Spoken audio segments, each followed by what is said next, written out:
SNS를 중심으로 해서 네. 지금 유력한 대권 주자 네. 안희정 후보를 아주 야무지게 씹어제끼시더라고요. 저는 안희정 후보를 씹지 않습니다. 그 껌도 아닌데 왜 씹어요? 아니 굉장히 많이 씹으시던데 제가 보니까. 아니에요. 네. 황상민의 심리상담소 항심소에서 대선 후보에 대한 분석을 하는데 대선 출정할 때 연설문들을 이제 인터넷에 올렸더라고요. 네네. 그러니까 저도 평소에 안희정 씨에 대해 상당히 기대를 하거든요. 왜냐면 대부분의 이 대선 후보로 나오시는 분들이 말도 잘 못하시고 또 기본적으로 생각이 상당히 짧으세요. 그래서 짧은 말로밖에 못하시는데 안희정 씨는 비교적 길게 말씀을 하시고 또 비교적 말이 돼요. 네네. 그런 분들이 후보 선언을 한다면 상당히 의미 있는 네. 마치 링컨 대통령의 게티스버그 연설과 같은 국민에 의한 국민을 위한 국민의 대통령이 되겠습니다. 이런 의미로 정도 나올 줄 예상을 했어요. 네. 그래서 딱 그 기대를 가지고 연설문을 딱 읽는 순간 이 순간 실망이 컸습니까? 이 뭐야? 오. 이 생각이 탁 들기 시작하는 거예요. 그래서 연설문이 이거는 그 가만히 있을 수 없다. 어. 김연사 분연이 일어나서 내가 이 연설문에 대체 어쩌자는 거냐? 라는 것을 알려줄 필요가 있다. 라는 생각이 들어서 네, 선생님 그날 죄송한데 꽁트는 그만하세요. 아 진짜 아니 많이 버거워요. 부끄러워서 못 보겠어요. 아니 그래도 이게 얼마나 아니 재밌게 좀 해보려고 아니 컨텐츠를 연구를 하셔야지. 그걸 꽁트로 메우시려면 어떡합니까? 아니 요즘의 대세는요 네. 재미있게 쇼를 해야 된다. 네. 쇼 이러는 거잖아요. 아하. 지금 만마이스도 지금 이렇게 되고 있잖아요. 안희정 지사의 어떤 포인트가 그렇게 우리 교수님을 분노케 했습니까? 그럴 때 기본적으로 이제 안희정 지사 하면 우리는 저 사람이 그래도 진정성이 있다. 네. 느끼잖아요. 그렇죠. 그럼 안희정 씨가 왜 대통령하러 나왔어요? 대통령 되겠다고 왜 나온 것 같아요? 봐요, 이렇게 이야기를 못 하잖아요. 아니, 그래도 시사 평이나 이런 거에 대한 감은 우리 김용민 선생을 따라갈 사람이 누가 있어요? 근데 김용민 선생도 말을 못하고, 이렇게 되는 선언문은 혹시 보셨어요? 예, 조금 봤습니다. 네, 좀 맞다잖아요. 전체를 볼 필요가 없는, 그걸 딱 읽으면서 감동이 쫙 온몸에 스쳐가는 그런 걸 느끼셨어요? 아니, 너무 좀 구태의연한 느낌을 많이 받았고. 들었죠? 적절한 비판입니까? 적절한 비판이라 키 포인트를 잘 찍으시네요.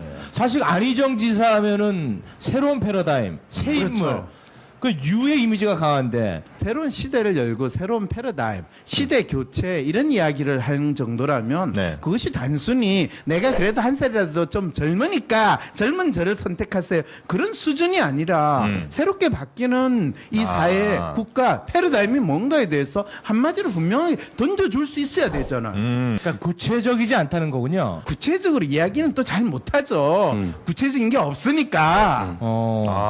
차라리 저가 시대 교체를 하고 싶습니다. 어떤 시대에서 어떤 시대로 교체해야 될지 국민 여러분 좀 알려주십시오. 이런 마음이라도 이야기를 해야지.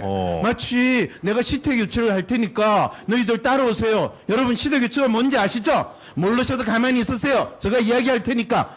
이렇게 이야기하면 상당히 에이 뭐 그렇게까지 강압적으로 했습니까? 저가 안 그랬고 김용민 선생님 그랬잖아요. 맞아요. 메시아가 도래한 것처럼 너희들 기대하라. 신천지를 열겠다. 이렇게 이제 얘기하는 듯한 느낌을 좀 받았는데. 이쯤에서 그러면 안희정 지사랑 전화 연결을 통해서 전화 연결됩니까? 그런 말을 했는지 우와! 확인 한번 해보도록 하겠습니다. 정용진 큰 거 내냅니다. 황상민 쫄았습니다. 황상민 쫄았습니다. 자, 이렇게 두 분의 이야기를 종합해보면 네. 김용민 씨는 내 이름은 좀 빼줘, 내 이름은. 근데 그거 지금 재욱 씨나 사실 그 선언을 할 때만 하더라도 이 안희정 씨 지지율이 5% 수준이었어요. 네.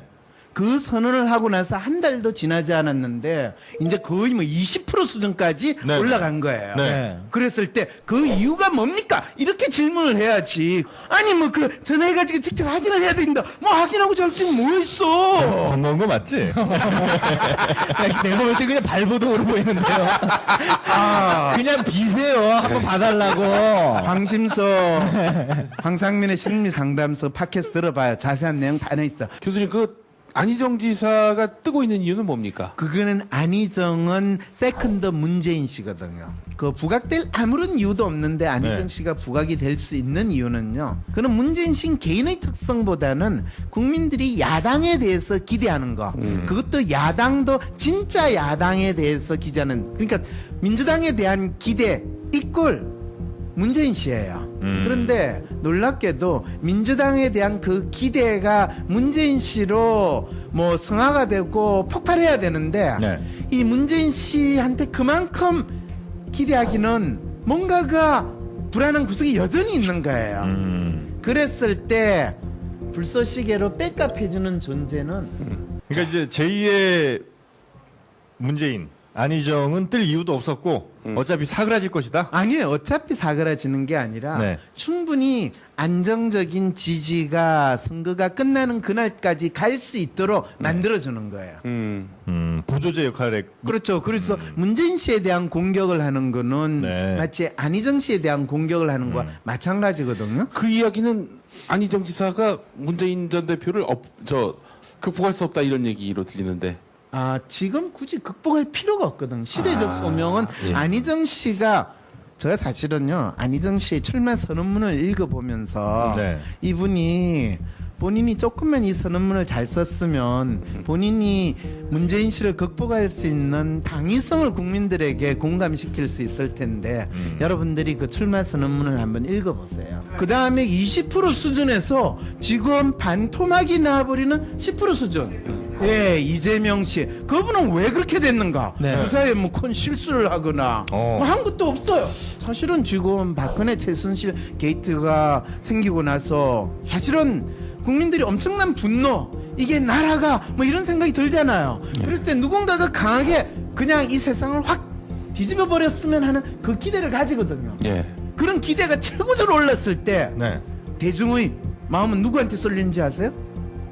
이재명. 그렇죠. 이재명 씨를 바라보는 대중의 마음이 뭔가에 대해서 명확하게 여러분들이 알 필요가 있고요. 네. 그 다음에 이재명 씨가 인기가 막 올라갈 때는 이재명 씨와 가장 반대되는 이미지를 가진 그 사람을 이재명 씨가 공격을 할 때, 네. 그리고 그것이 사람들한테 너무나 자연스럽게 이재명 씨 인기는 올라가요. 그런데 그 사람이 더 이상 국민들의 마음속에 적이라는 위치를 차지하지 않게 되면 이재명 씨는 갑자기 어떻게 해야 되지? 이 상황에 빠지게 되는데 이 탄핵이 끝나자마자 이재명 씨는 바로 그 상황으로 적극적으로 빠지는 상황에 있었는데 새로운 적을 설정을 해야 되는데 그 적을 설정하는 데 있어서 네. 이재명 씨는 혼란의 상황이 있는 거예요. 그리고 그 적을 누구를 설정하기 시작을 했냐 하면 바로 많은 국민들이 마치 구세주라고 믿고 싶어하는 그분을 적으로 설정하기 시작하는 거예요. 왜 적으로 설정할 수밖에 없어요? 1등이니까. 민주당의 대선 후보가 되려면 지금 1등인 사람을 내가 이겨야 된다라는 것을 그렇죠. 보이기 네. 시작을 하는 거예요. 네. 그런데 문제는 그것이 국민들의 심정에서는 용납을 할 수가 없는 상황이 발생을 하는 거야. 누구보다도 뚜렷하게 공격을 할 때 이분은 아주 뚜렷하게 부각이 될 수가 있는 거예요. 그러면은 탄핵이 기각되면은 이재명이 다시 뜨겠군요. 그럼요. 탄핵이 기각되면요. 문재인 씨가 죽어요. 이거 예측은 최욱 씨가 제가 했습니다. 그 이야기는 네, 2달 전에 제가 했습니다. 왜 죽는지 아세요? 약 올라서 죽지 않을까요? 그러니까 이게 그냥 소 뒷걸음질하다가 지 잡는 수준의 이 생각을 할 수 있는 것과 아주 분명한 과학적 사실과 논리적 추론을 할 수 있는 거기에서는 달라지는 거죠. 왜냐하면 문재인 씨는 아까 상당히 구세주와 같은 이미지를 국민들한테 지금 주고 있을 뿐만 아니라 그 구세주는 그러면 또 나름대로 국민들을 위해서 어떤 사람을 적이라고 상정할 때 그 구세주가 등장하는가? 문재인 씨의 적은 누굴까요? 문재인의 저 예, 누구랑 같이 대비될 때 문재인 씨의 특성이 더 가치롭게 부각될 수 있을까요? 누군지 제가 불러드릴 테니까 네. 딱 이야기를 하세요. 네. 행동이 경박스럽고 사생활이 복잡하다. 네, 이제 알겠죠?